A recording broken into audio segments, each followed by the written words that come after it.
Velara Anthas had seen many strange things in her years as a scientist. She had touched the surface of a frozen moon. With her bare hands, she had catalogued creatures that had no eyes, no sound, and no fear. She had once stood at the edge of a gas giant's upper atmosphere and watched lightning move in slow, golden rivers below her feet. But of all the strange things she had encountered in her life, nothing confused her quite as much as her husband. His name was James Calloway. He was human, and on days he seemed like the least threatening living thing on the entire ship. The CSS Unbroken Meridian was a deep space survey vessel, long and gray, and built for function rather than beauty. It carried a crew of 41, mostly Thessari like Velara, but also a few Dorani, one very quiet Mavreth engineer, and James. The ship had been sailing through the outer Kelvari expanse for nearly 9 months now, mapping star systems that had never been mapped, collecting data that no one had ever collected. It was important work, slow work, the kind of work that gave a person a lot of time to think. Velara spent a lot of that time thinking about James. She watched him that morning from across the corridor as he crouched beside a broken water recycler, his tools spread out on the floor around him in a neat half circle. He was humming something, a low tuneless sound that he made without seeming to notice he was making it. His hands moved carefully over the machine's inner parts. He had a small smear of grease on his cheek. His dark hair was slightly too long and fell across his forehead when he leaned in close to look at something. He looked up at her and smiled. "Morning," he said. "There's a cracked pressure valve in here. Should be fixed in about an hour. You were supposed to be off duty this morning." Velara said. He shrugged. "Dren mentioned the recycler was making a noise last night. I figured I'd take a look before breakfast." Velara said nothing. She watched him turn back to his work, still humming, completely unbothered. That was the thing about James. He was always doing something like this, fixing something that was not his responsibility, helping someone who had not asked for help, noticing small problems before they became large ones. He did it quietly and without any expectation of thanks by Thessari standards. This behavior was difficult to understand. Thessari were a tall, strong people. They had dense muscle across their shoulders and backs, hard, ridged skin along their forearms, and eyes that could see clearly in near total darkness. They had evolved on a world with heavy gravity and sharp seasons, and their bodies showed it. Strength was not just a physical quality among the Thessari. It was something close to a moral one. Strong person protected what was theirs. A strong person did not need to ask for help. A strong person certainly did not crouch on a corridor floor fixing someone else's broken machine before breakfast. James was not strong. Not in any way the Thessari understood the word. He was shorter than every Thessari on the ship by at least a head. His skin was smooth and soft with no natural protection at all. A single deep cut could do him serious damage. He could not see well in low light. His hearing was limited.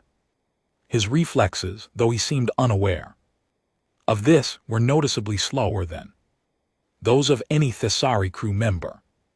He got cold easily. He got tired easily. He bruised easily. He also laughed very easily, which the Thessari crew found almost as puzzling as everything else about him. Velara remembered the first time she had told her colleagues she was going to marry him. There had been a silence that lasted just a little too long. Then Captain Dren, who was a careful and polite man, had said, "He seems very gentle." In Thessari, the word he used, Vithara, carried a meaning that sat somewhere between calm and unlikely to survive. It was not a compliment. It was not quite an insult either. It was simply an honest observation, delivered with the practiced neutrality of someone trying hard to be supportive. Velora had married James anyway.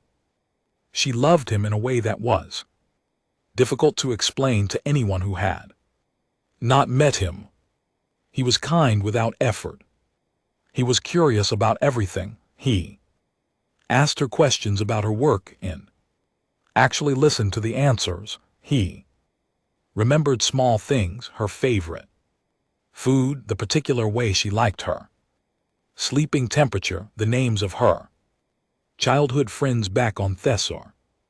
He never made her feel strange for being who she was, even when who she was made very little sense to him, but there were moments, private moments, the kind she would never say out loud when she looked at him and felt something close to worry. She watched him now as he finished the water recycler and began packing his tools back into their case, each one placed in exactly the right spot. A young Thessari crew member named Torva walked past, and James held up a small metal component.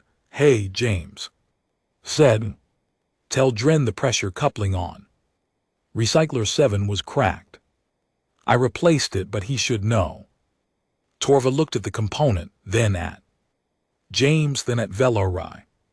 There was a brief expression on Torva's face, the particular expression of someone looking at a very small animal doing something unexpectedly useful, and then Torva took the component and moved on. James stood upstretched and rolled his shoulders. "Breakfast," he said to Velorai. "Yes," she said. They walked together to the crew mess. James got himself a tray of food and immediately gave the dessert portion to a Dorani crew member who had mentioned 2 days ago that she enjoyed that particular flavor. The Dorani looked surprised. James grinned and sat down and started talking about something he had read in the ship's database the night before, something about the gravitational behavior of binary stars. Velara ate and listened and watched him. She watched the easy way he talked, the way he made the Dorani crew member laugh, the way he turned in his seat to answer a question from someone 3 tables away, as if he had known them his whole life. She thought about what she had written in her private log the night before. "He is everything to me. I would not trade him for anything. But when I look at him beside these people, beside any of these people, I see how fragile he is. He does not seem to notice it himself. Perhaps that is the most human thing about him. He lives in this dangerous universe as if it does not apply to him." She had paused for a long time after writing that. Then she had added one more line. "I love him. I only wish he were stronger." Her eyes briefly sitting across from him in the bright mess hall, listening to him laugh at something the Dorani had said. He reached across the table and touched Velara's hand without looking at her. Small absent gesture, the kind that meant nothing and everything at once. She turned her hand over and held his. Outside the wide observation windows, the Kalvari expanse stretched on, forever dark and cold and full of things that had never been named. Velarai told herself that everything was fine. She told herself that every morning the alarm came at night, not the soft chime that signaled a course correction or a routine system check. This was the hard alarm, the one that lived in the walls and came out like a living thing, low and pulsing and impossible to sleep through. Red light flooded every corridor on the CSS. Unbroken meridian, turning the familiar gray hallways into something that felt like the inside of a wound. Velara was on her feet before she was fully awake. James was already sitting up beside her, his eyes open, his face completely still. He was listening. She had noticed that about him before, when something startled a Thessari, they moved first, and thought second. When something startled James, he went very quiet for just a moment, like an animal that had heard a sound in the dark and was deciding exactly what it meant. That's the breach alarm, he said. His voice was calm, not the calm of someone who was not afraid, the calm of someone who had heard this sound before, not on this ship, but somewhere deep in their memory, in the old part of the brain that kept records of things that could kill you. Velara was already pulling on her uniform. Battle stations move. The corridor outside their quarters was chaos. Crew members ran in both directions, some still fastening their gear, some already carrying weapons. The red light made everyone look like strangers. Velara could hear Captain Dren's voice over the ship's comm system, steady, clipped, giving orders in the precise, flat tone of a man who had been in emergencies before and had decided a long time ago that panic was a waste of time. All crew to battle stations. Unregistered vessel has locked onto port side. Breach pods confirmed. This is not a drill. Velara stopped moving. Breach pods. There was only one kind of ship that used breach pods. Vreth, said someone nearby in a voice that was barely a whisper. The word moved through the corridor like a cold wind. She watched crew members who had been running suddenly move faster, not out of discipline but out of fear. Clear's throat. The Vreth were not pirates. Pirates wanted cargo, wanted credits, wanted things you could negotiate over. The Vreth wanted something that could not be negotiated. They came to harvest biological material, mostly crew members, processed into components for a dozen different industrial uses that Velara had read about once and tried very hard to forget. They did not take prisoners. They did not leave survivors. They came, they took what they needed, and they left. Every species in known space was afraid of the Vreth. The only argument anyone had ever had about them was whether it was smarter to fight or to run. Running was rarely an option once the grapples were locked. The ship shuddered. The sound that followed was not an explosion. It was worse than an explosion. It was a tearing sound. The long metallic groan of hull being pulled apart at a breach point. Then another sound, lower and rhythmic, like something heavy walking in a place that was not built for walking there inside. Valerie said. She turned to find James. He was not behind her.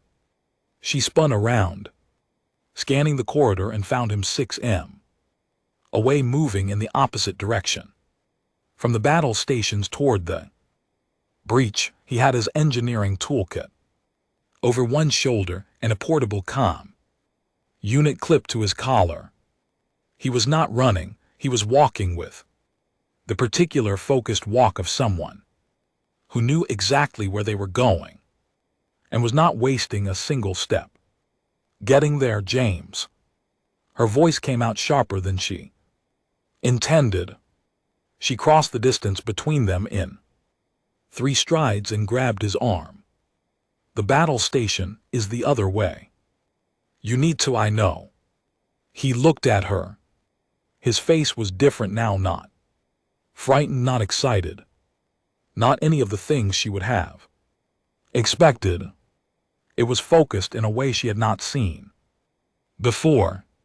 His eyes were steady and dark, and completely present, the way they got when he was deep in a repair problem that no one else had been able to solve. I'm not going to a battle station. James Val. He said her name the short way, the way he said it when he needed her to listen. I know this ship. I know every system, every corridor, every weakness, every shortcut. I've been running failure drills on this ship's structure since week 2. He looked at her for one more second. Long second, a full second, the kind that holds more than most minutes do. Vreth don't know this ship. I do. She stared at him, around them. Crew members pushed past. The alarm kept pulsing, the red light kept bleeding down the walls. Science team needs protection, he said. Your lab sector, the lower deck crew, they need someone between them and the breach points. That's you. He adjusted the strap on his toolkit. This is me. She wanted to say something. She wanted to tell him that he was soft-skinned and slow-reflexed, and that whatever he was planning to do alone in the maintenance corridors of a ship being boarded by Vreth harvesters was going to get him killed in a way that she would never recover from. She wanted to say all of that. Instead, she grabbed the front of his collar and pulled him close and pressed her forehead against his. The Thessari gesture for come back, come back, come back, and held it for exactly one breath. He put his hand over hers, squeezed once.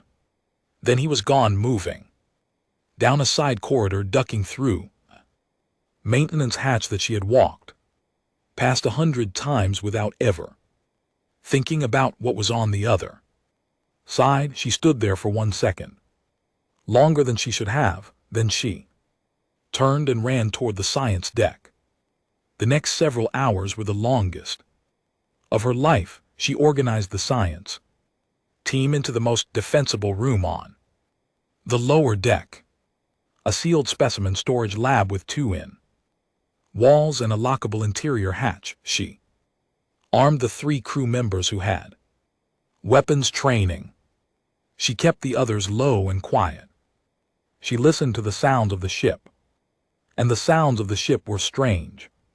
She had expected to hear fighting, the crack of weapons, the heavy footfalls of Vreth hunters moving through corridors, the sounds that a boarding action was supposed to make. She heard some of that. She heard Thessari warriors engaging at the main breach points, heard the calm traffic from Captain Drin become tight and urgent. She heard 2 explosions, distant and muffled, but she also heard other things. She heard doors sealing, not the normal doors, but the heavy internal bulkheads, the ones that were only supposed to close in a total hull failure. She heard pressure changes, small ones, localized, the kind that happen when atmosphere was being redirected through secondary systems. She heard the low hum of the ship's repair drone bay activating, which made no sense because no one had authorized a drone deployment. She heard the ship changing. She pressed her ear to the cold wall of the specimen lab and listened to the unbroken meridian becoming something different, not damaged, not breaking, but rearranging itself, shifting its own layout in ways that served a purpose she could not quite understand. Then she understood. James was not running through the ship, he was playing it. She opened her comm unit. James, she said quietly. James, are you static? Snorts. Then faint and slightly breathless. Still here. Busy. Love you. The comm cut out. Valerie sat with her back against the cold wall of the sealed lab, her weapon in her hands and listened to her husband do something she had no words for yet. Outside in the red-lit corridors of the unbroken meridian, the Vreth were discovering that the ship they had boarded was not the ship they thought it was. Much of what James Calloway did that night was only understood afterward, when the ship's logs were pulled and the crew sat together in silence and watched what had happened in corridors where none of them had been standing at the time. Valerie only heard pieces of its sounds through walls, fragments on the comm, the ship moving around her in ways that felt purposeful and strange. But later, when she reviewed the full record, she understood the shape of what her husband had done. She understood it the way you understand a painting only when you step back far enough to see the whole thing. It began at Junction 4 North 7 minutes after James disappeared into the maintenance hatch. The Vreth breach pod had torn open a section of the port corridor near the crew quarters. 3 Vreth hunters had come through the first breach, large armored things moving fast and quiet on 6 limbs, their pale, scanning eyes sweeping the corridor in slow arcs.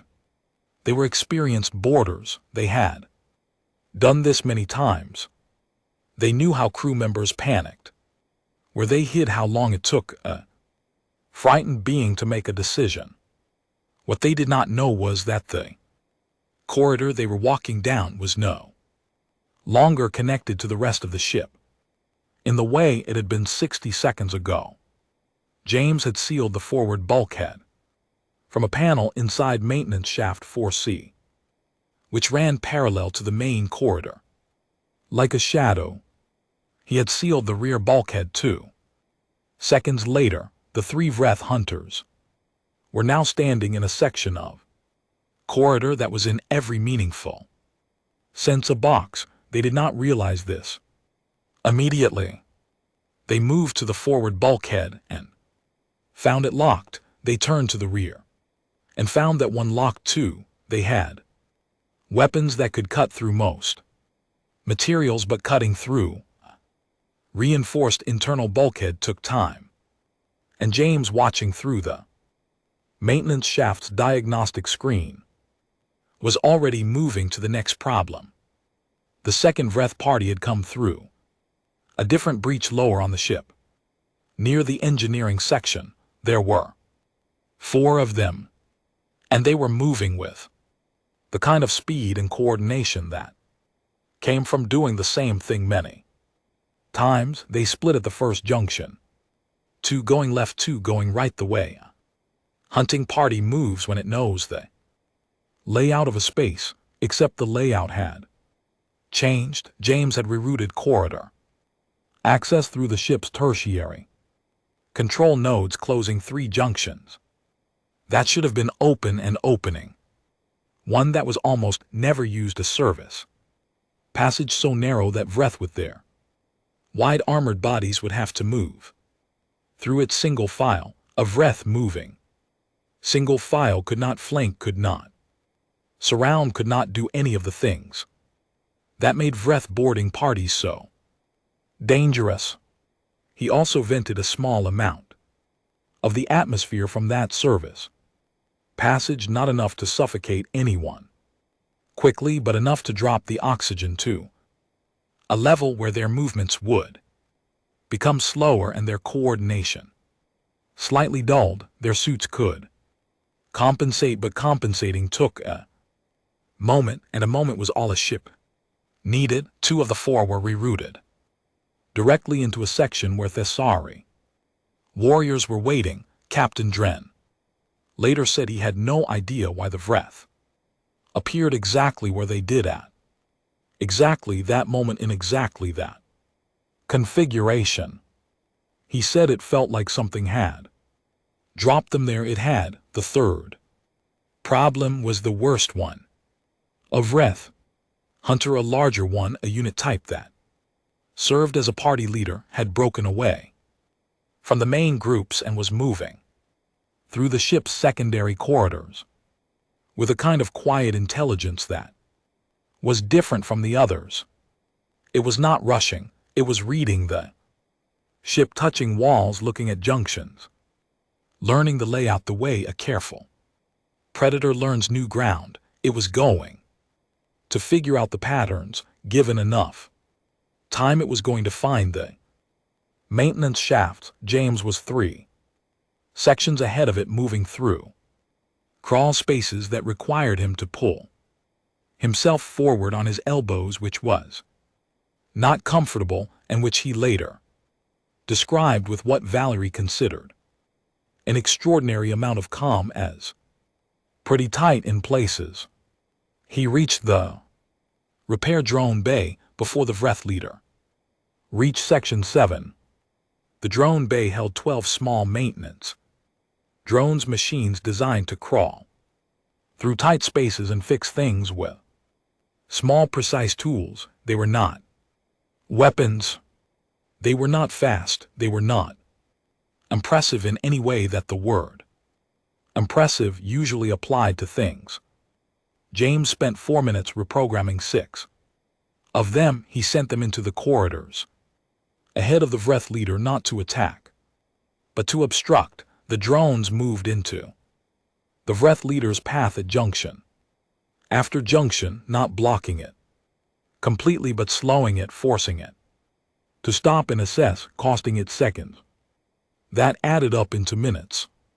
2 of the drones sent ahead to a specific panel near Section 7 pulled a secondary power relay loose in a way that caused a controlled electrical discharge across 3M section of floor. The Vreth leader stepped on it. It did not kill the Vreth. It was not meant to. It was meant to damage the sensors in its lower limbs. The organs Vreth used to feel vibration, to detect heartbeats through flooring, to locate hidden crew members in sealed rooms. The discharge did exactly that. The Vreth leader stood in the corridor for a moment, very still, and then began moving more slowly, more carefully, the manner of a hunter that could no longer fully trust what its body was telling it. And then James, in maintenance shaft 7B, directly above the Vreth leader's position, opened a fire suppression valve. The corridor filled with suppressant foam, thick, fast, and extremely cold. The Vreth leader was armored, but armor that could stop a weapon could not stop foam that expanded to fill every gap and joint and external sensor opening. The Vreth leader went down, not dead, but completely immobilized, locked inside a rapidly hardening shell of white foam, unable to move anything. James pulled himself forward in the maintenance shaft, reached the junction hatch, dropped down into the corridor, and looked at what he had done for exactly 2 seconds. Then he picked up his toolkit and moved to the next problem. There were 2 more Vreth breach parties unaccounted for. He had already sealed their most likely routes. He had already calculated the atmospheric pressure changes that would force them left instead of right at Junction 12. He had already identified the secondary plasma conduit that, with a carefully managed overload, would send a surge through the magnetic grapple cables and damage the breach pod guidance systems before the remaining pods could deploy. He was by this point bleeding from his left forearm, where he had caught it on a sharp edge inside a maintenance shaft. He had a burn across the back of his right hand from the plasma conduit work. One of his eyes was starting to swell from a collision with a low bulkhead in the dark. He was also, according to the audio record in his comm unit, still humming the same tuneless, quiet sound he made when he was fixing a water recycler before breakfast. Valerie, sitting in the sealed specimen lab with her back against the wall, heard none of this. She heard only the ship, the sounds of its shifting, changing, working. She heard the distant sounds of the sorry warriors engaging Vreth parties that arrived disoriented and reduced and separated, cut off from their coordination, stripped of their advantages one by one. She heard the ship become something it had not been designed to be. She held her weapon and she listened, and somewhere in the cold maintenance shafts of the CSS unbroken Meridian, her husband hummed softly to himself and took apart the worst thing in the known galaxy with a toolkit and 4 months of quiet, private planning. The Vreth ship disengaged at 3:47 ship time. It pulled away slowly, not in the fast, decisive way it had arrived, but in the slow and uncertain way of something that had reached into a place expecting food and had found something it did not have a name for. The magnetic grapples released the remaining breach pod tubes, their guidance systems burned out by the plasma conduit surge, detached uselessly and drifted. The long black shape of the harvester claw ship turned in the dark and moved away without making a sound. The alarm stopped. The red light faded, the CSS unbroken Meridian sat in silence for a moment, the way a person sits after a very long run, not still but recovering, the sound of its own system slowly returning to something like normal. There were sections of corridor that would need full repair. There were breach points that had to be sealed. There were 4 Vreth hunters in various states of incapacitation, locked in different parts of the ship, which was going to create a significant amount of paperwork, but the crew was alive. All 41 of them. Valerie had come out the specimen lab the moment Dren's voice came over the comm, telling the crew to stand down. She had walked quickly through corridors that smelled of suppressant foam and burned metal and something else, something sharp and animal that she recognized. After a moment, as the smell of Vreth, she had stepped over debris and past Thessari warriors who were standing in small groups, weapons still in hand, talking in the low voices of people who were still processing what had just happened. She was looking for James. She found him at Junction 7. He was sitting on the floor with his back against the wall, his legs stretched out. In front of him, his toolkit beside him. He was looking at the ceiling. The corridor around him was a mess, foam residue on every surface, scorch marks on the floor near the access panel. He had used a long crack in the wall where the electrical discharge had left its mark. The Vreth leader, still locked in its shell of hardened foam, was propped against the opposite wall like a strained piece of furniture. James looked terrible. There were burns on his hand and forearm. One eye was swollen nearly shut. He had a gash along his left arm that had been sealed with emergency foam, not the suppressant kind, the medical kind, which meant he had found a first aid kit somewhere and used it on himself without stopping whatever he was doing. His uniform was torn in 2 places, dark with grease and something that might have been blood. His hair was even more disordered than usual. He looked up when he heard her footsteps and gave her the same smile he always gave her, the unhurried, easy, slightly crooked smile that she had fallen in love with over a shared meal at a research station 3 years ago. Hey, he said. She sat down on the floor beside him, which was not a thing Thessari normally did, and put her arms around him carefully because he was clearly very hurt and she did not want to make anything worse. He leaned into her without hesitation, the way he always did. They sat like that for a while. Then the others started arriving. It began with Torva, the young crew member, who had taken the water recycler component from James that morning, who had looked at him with that expression of polite confusion and moved on. Torva came around the corner, took in the scene in Junction 7, and stopped. The Thessari warrior looked at the foam-locked Vreth leader, looked at the scorch marks, looked at James sitting on the floor with his burns and his swollen eye and his emergency, foam-sealed arm. Torva was quiet for a long moment. You did this, Torva said. Most of it, James said. The warriors finished off the ones I rerouted to them. You rerouted them. The bulkhead controls in Shaft 4C connect to the tertiary junction grid. If you know the sequence, you can redirect corridor access from there. James shifted slightly. Winced. I've been thinking about it for a while. Torva looked at Valerie. Valerie said nothing. She watched. More crew members arrived, drawn by words spreading through the ship the way word always does after something extraordinary, faster than any comm signal, person to person, in the low, urgent tones of people who can't quite believe what they're being told.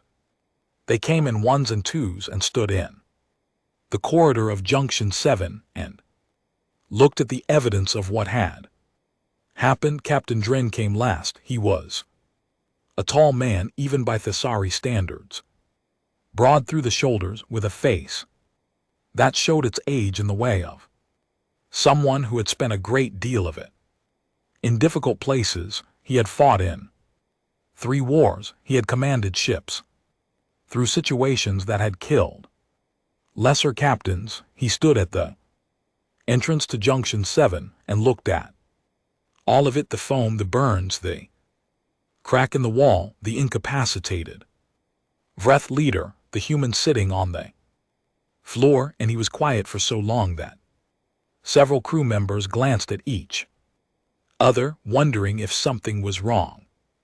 Then Dren walked across the corridor and crouched down in front of James, putting himself at eye level, the way you do when you want a conversation to be between 2 people and no one else.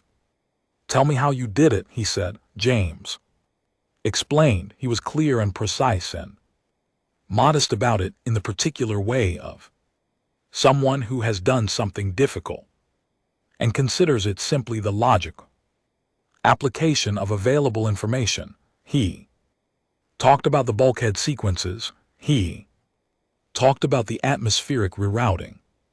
He talked about the drone reprogramming and the conduit surge and the pressure valve, and the way Vreth hunting parties became significantly less dangerous when their coordination and flanking ability were removed. He talked about the failure simulations he had been running in his head since week 2 of the voyage, lying in the dark at night, mapping the ship's systems, asking himself the same quiet question over and over: if something went wrong, what would this ship be able to do? When he finished, Dren was still crouching in front of him, and the corridor was completely silent. Dren looked at James for a long time. Then he looked at the Vreth leader in its shell of foam. Then he looked back at James. The Vreth study crews manifest before they board. Dren said slowly. They identify threats. They plan around the most dangerous crew members. Yes, James said. They would have looked at you, Dren said. A human engineer.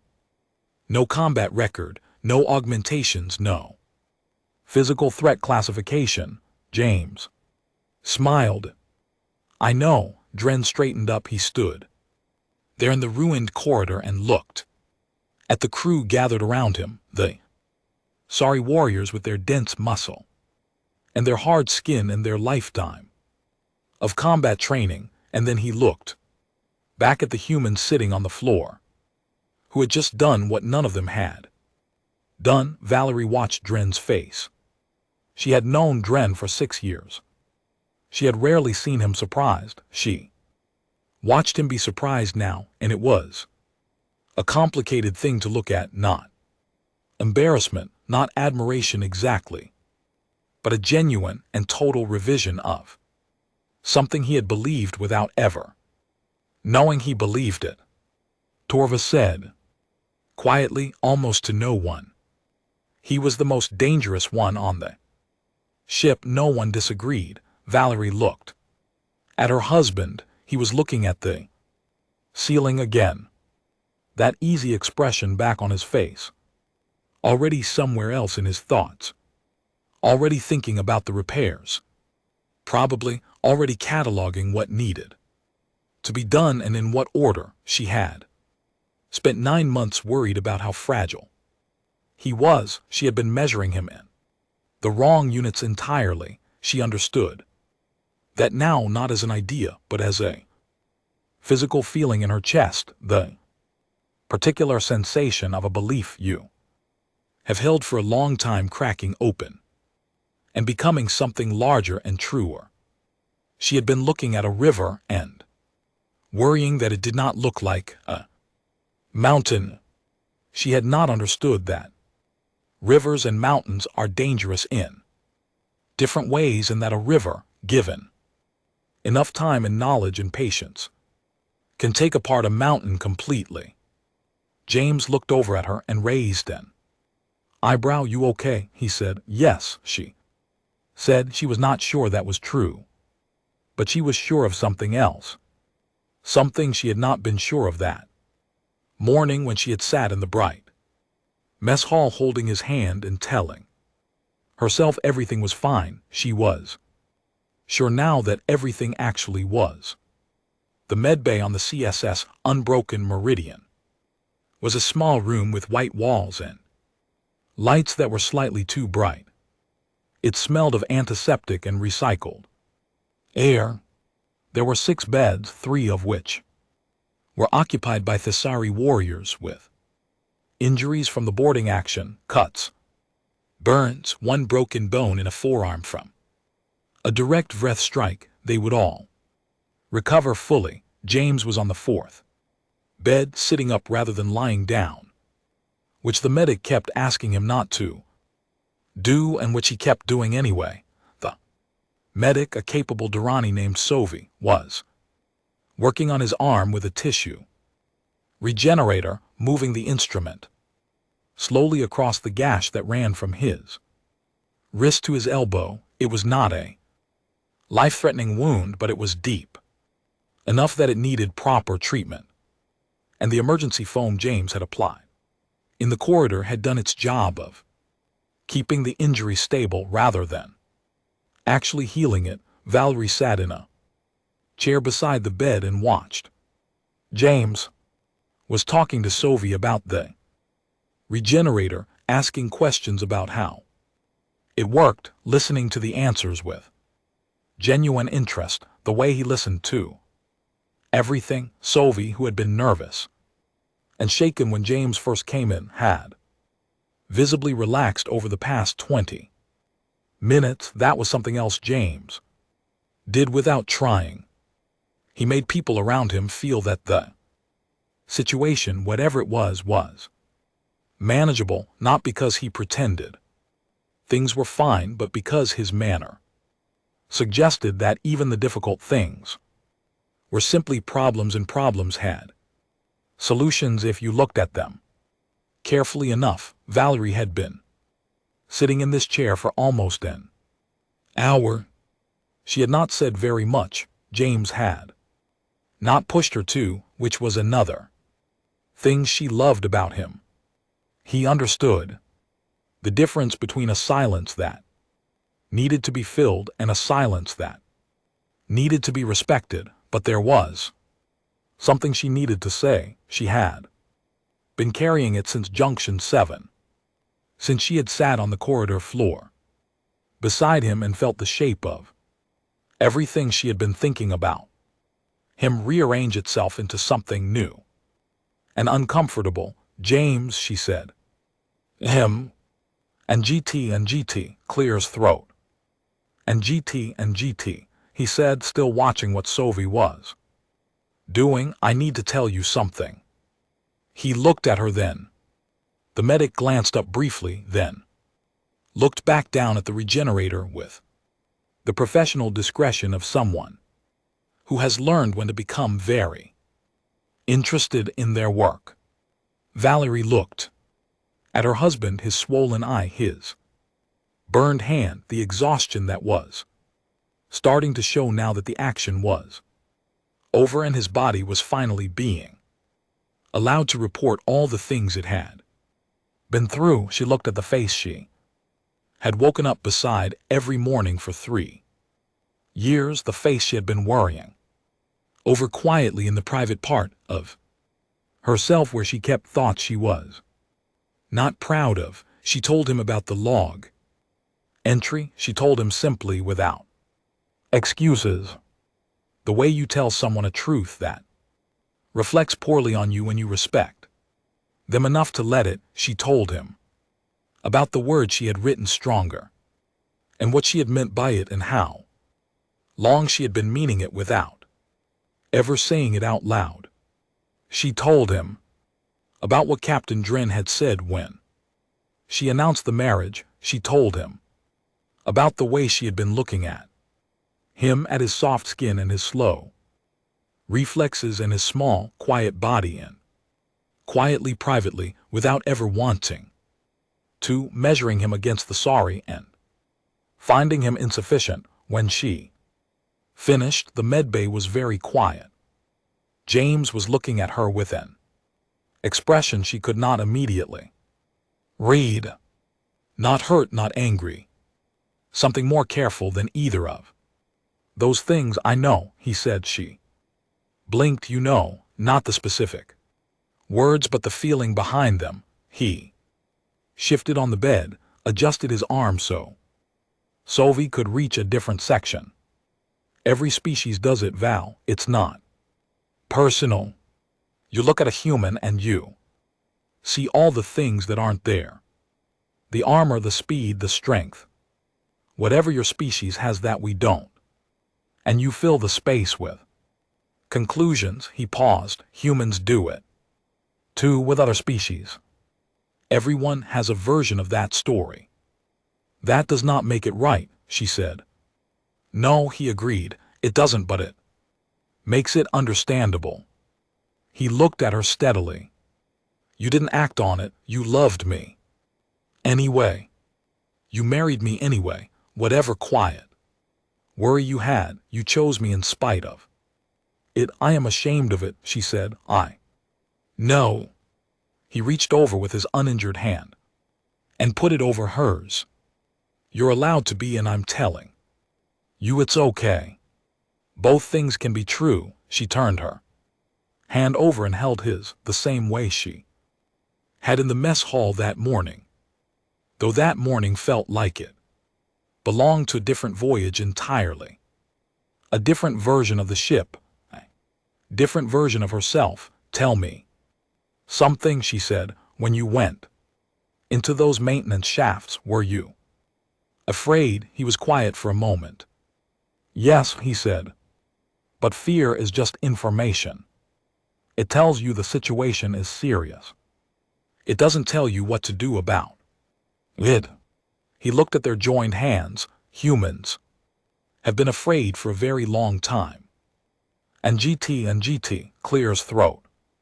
And GT, we come from a world that had things in it that wanted to eat us from the very beginning. Big things, fast things.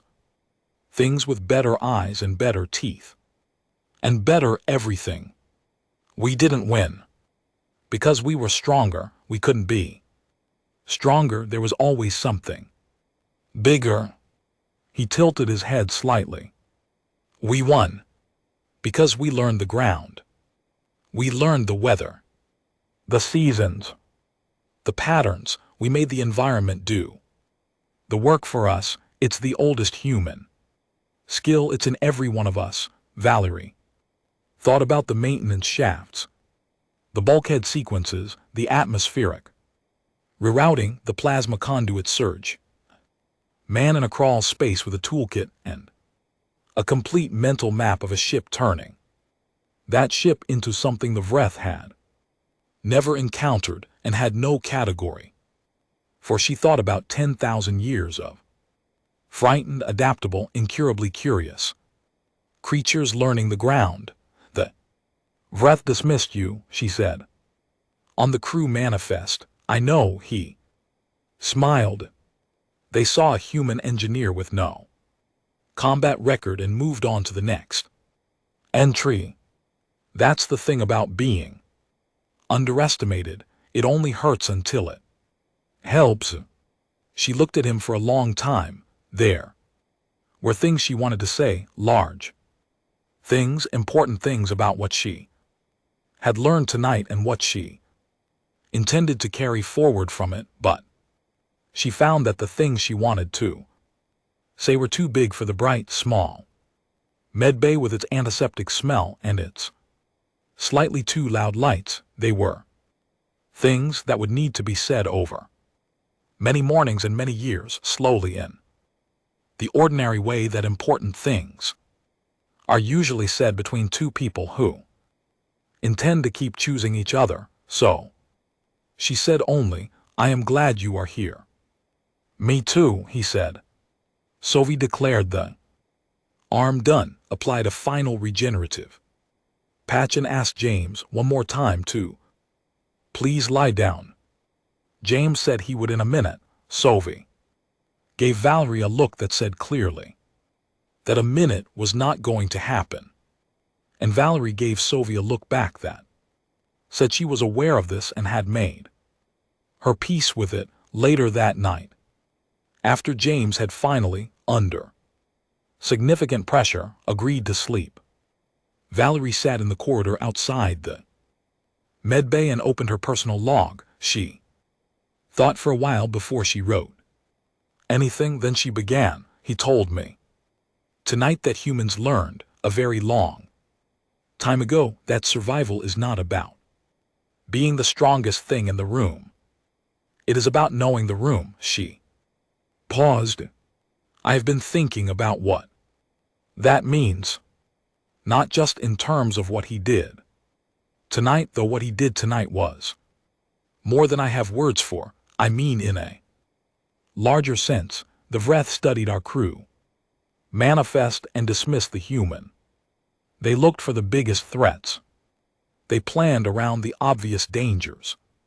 They never considered that the most dangerous thing on the ship might be the one that had spent 4 months learning every weakness in its structure, every alternative route, every system that could be turned from its original purpose into something else entirely. They did not understand humans. I did not understand humans. I have shared a bed with one for 3 years, and I did not understand them. She stopped. Read back what she had written, then added, James is not weak. He is human. I understand now that these are not similar things. They are, in every meaningful sense, opposites. Weakness is the absence of capability. What James has this patient, quiet, unshakable attention to the world around him, this deep and total refusal to accept that the environment cannot be turned to his advantage. That is not the absence of anything. It is one of the most complete kinds of strength I have ever seen. I only wish it had not taken an invasion to make me see it. She closed the log, sat for a moment in the quiet corridor, through the small window.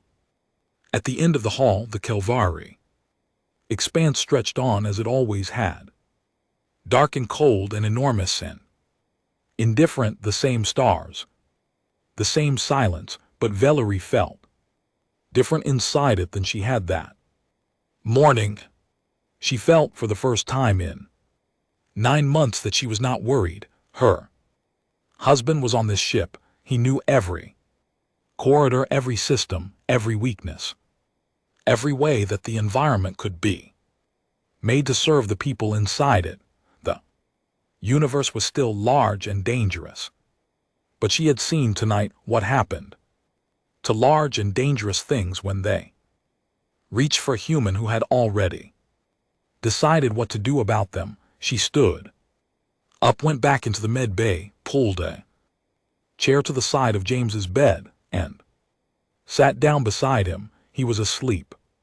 He looked in sleep, exactly as he always did, quiet and unhurried, completely at rest. The most ordinary-looking person she had ever seen. She smiled. She stayed there until morning.